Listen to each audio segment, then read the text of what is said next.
Calev Myers, thanks for joining us. You're the founder of Voice for Freedom. It's been a while since we've talked. Tell us what your organization is doing right now.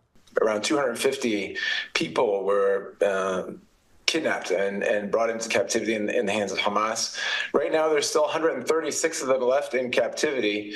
From what we know, 26 of them are no longer alive. We hope that the 110 other hostages are still alive. That would include 18 people over the age of 60, toddlers, one is a toddler, one is a baby, men and women. We know that they're being kept in horrendous circumstances based on the testimony of those who've been released. What key role does Qatar provide in this negotiation about the hostages as well as Hamas? Qatar is really key to releasing the hostages. If they have leverage over Hamas, because all of Hamas's senior leadership lives in Qatar, they've also been giving Hamas over $350 million a year over the last few years. And so if Qatar wants all the hostages to be released, all the hostages will be released. Qatar has been playing this game for many years, Chris, where on one hand, it's giving hundreds of millions of dollars to a terrorist organization, which then carries out, horrific acts like we saw on October 7th.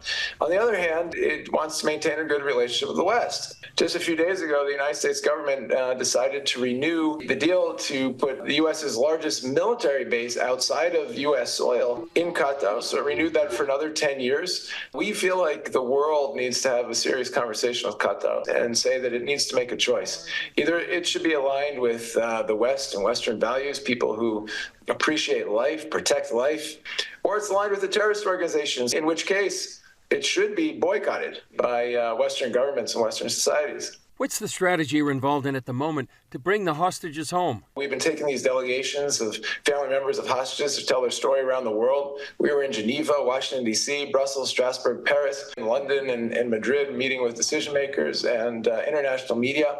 We are trying to keep the pressure on Qatar. Calev Myers, founder of voiceforfreedom.org. Thanks for joining us, and thanks for all you're doing for the hostages' release.